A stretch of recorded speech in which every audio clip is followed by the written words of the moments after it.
we got nothing but Visions. Visions Season 2.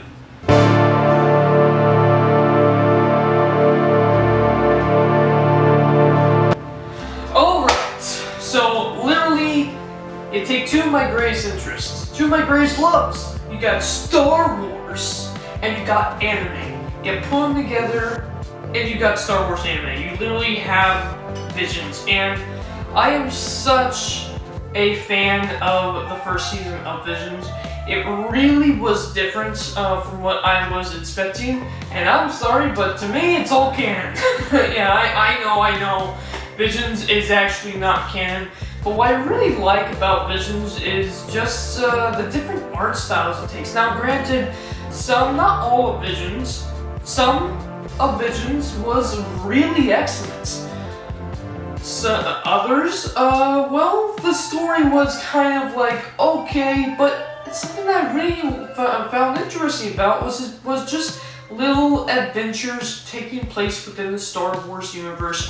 Not canon. We don't have to worry about sticking to the canon verse of Star Wars. No, we could actually just tell a complete, interesting one-off story that just kind of celebrates what Star Wars is at the same time, celebrates the magnificent, the amazing art that comes out of Japan. Japanese animation, I'm a huge fan of Japanese animation. I'm really into Naruto, My Hero Academia, I used to be into. Black Clover, I can't wait for the new season of that to come out, especially the movie on Netflix. And there's so many anime that I really like. Steins Gate, another great anime. So, literally, we are taking the best studios of Japan, and giving them a chance to tell their story within the Star Wars universe. And it is absolutely fantastic, interesting, and I have to say this, the animation blew me out of the water when it came to the first season. So, now we get to Season 2. And that is going to be what this video. I literally reviewed every single episode in Season 1, and I am going to review every single episode in Season 2 as well, because I am that much of a Star Wars and anime fan. Let's go ahead and get into it, shall we? Okay, so now we are going to be reviewing none other than Episode 3, In the Star. Okay, I have to admit this type of animation, this almost like, I don't know, it was almost like stop motion animation. Like, it was really interesting, it was really cool. Is it really my art style? No, but it was still really, really great to look at, really interesting, really different. Hey, I'm not gonna like every single art style out there, but I can at least appreciate the art, right? And the art style, maybe not my taste, but it is really incredible, really different, really something cool at least to see. Now, that's what I really like about Star Wars Visions as well, is how different each art style seems to be, you know, just really giving these Japanese studios a chance to shine with their art styles. It's really just interesting to look at. But with that said, let's go ahead and get into the actual story of this episode. So it started out with this, like, I'm gonna say like tribal girl that's alien. This tribal girl, and he's like messing with this like magical force mushroom, and then a TIE fighter shows up, and I'm telling you, the TIE fighter with that gun at the end of it, oh my god, it looks super cool. I really liked the design of the TIE fighter that they had in the episode. And she, the little girl, she stands there, she stands up to the TIE fighter, she stands up to the Empire, she's not afraid of it, and she wants to use the Force and tear apart the TIE fighter, and I thought, what the heck is going to go on here? Is she going to be able to defeat the TIE fighter here? Or is it going to be a case of her getting herself blown up? And, who comes to save the day? It's actually her. I thought it was her sister at first, but I think it was her brother. I'm not fully certain of that. I think it was her brother, so I'm gonna say brother. Her brother actually jumps out of behind like a rock or something, and saves her. Makes her duck before the TIE fighter can actually shoot her down. And then the two of them, there we find out the story. It's just these two siblings. They're kind of stuck on this planet all alone. Years and years ago, they used to have their family.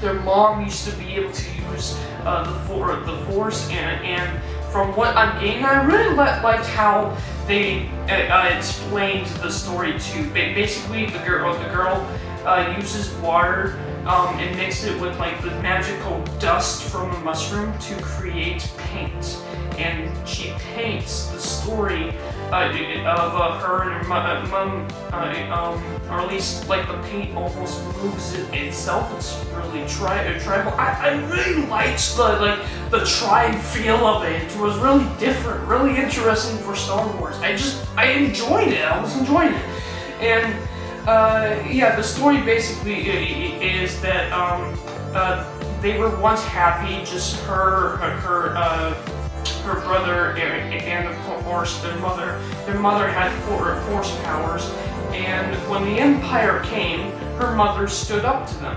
And not only her mother, but everybody on the planet stood up to them. But the Empire, of course, was far stronger, and the Empire took out all of the people, leaving only these two children left. The brother, who is older and much more scared of the Empire, scared because he doesn't want to lose his last remaining relative, the last person on the planet, basically. His last loved one. He wants to be the responsible one for her and keep her safe.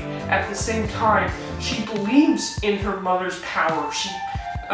Again, I like how they don't say the Force, but she says she believes in that power, and that her and her brother could team up and take them down and stand up to the Forces.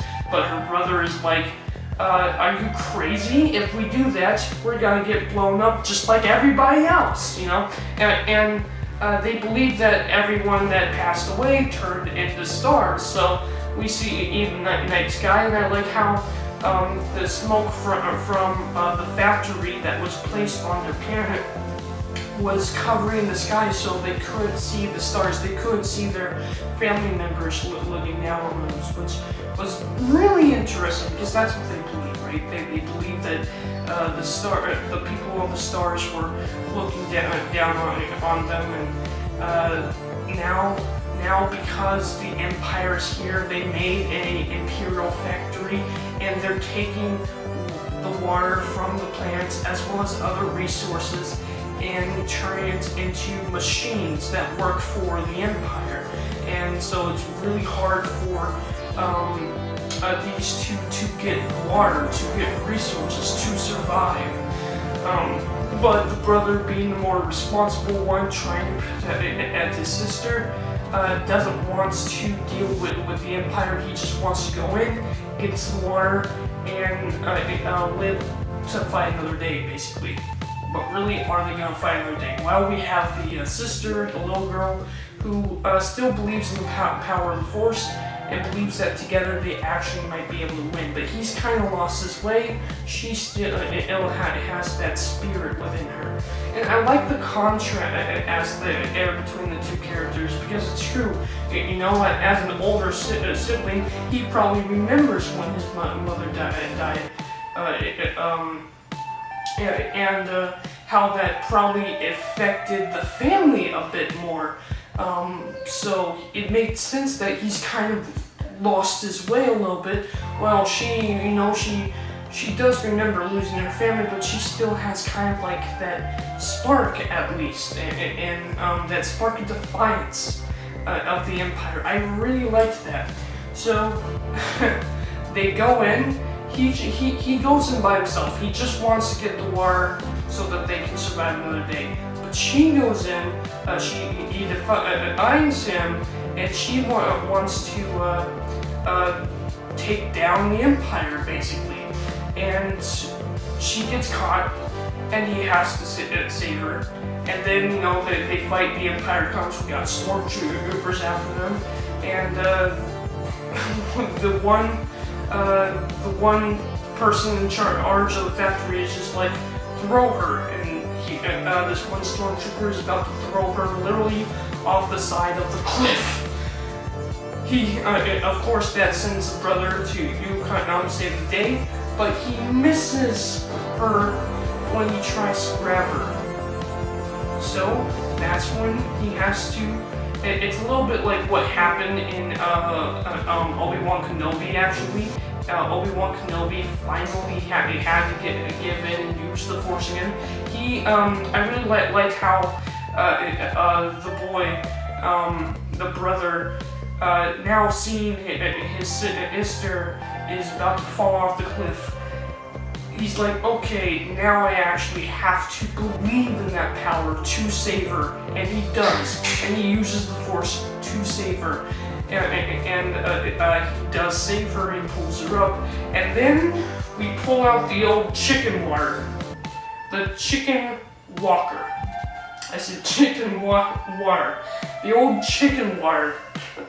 Yeah, that's right, the chicken water. That's what we're gonna call it now. No, they pull out the old chicken walker, and I believe it's not the ATSD.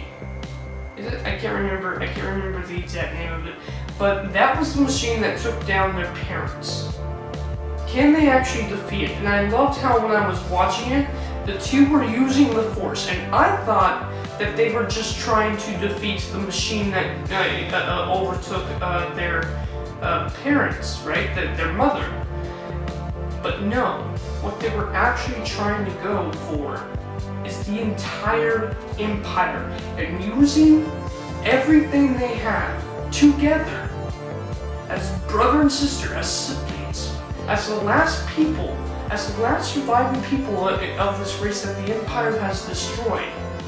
They finally use the power to destroy the entire factory by breaking the tub of water, like a giant vat of water that they had, that the Empire was stealing to use to make weapons with, like cool down metal and stuff like that. They literally bursted the entire dam, basically, and destroyed the entire factory, thus winning over the Empire. And once the Empire was won over, the factory's not putting out smoke or anything anymore into the environment, and it gives way to the starry night sky, where they can finally see their family once again, and that they'll never be alone.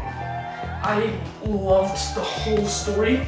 The animation, okay, not my style, but the story, great. The music was really interesting too, kind of this, again, like, I don't know, tribal mountain kind of vibe to it. I really liked it. Maybe I'm not really saying that correctly with the way the music was. It just felt very outdoorsy to me.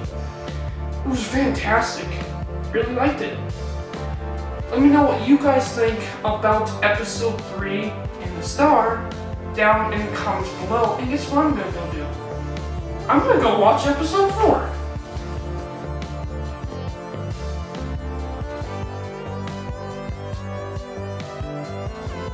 Subscribe to Dylan's Little Hobbies right now.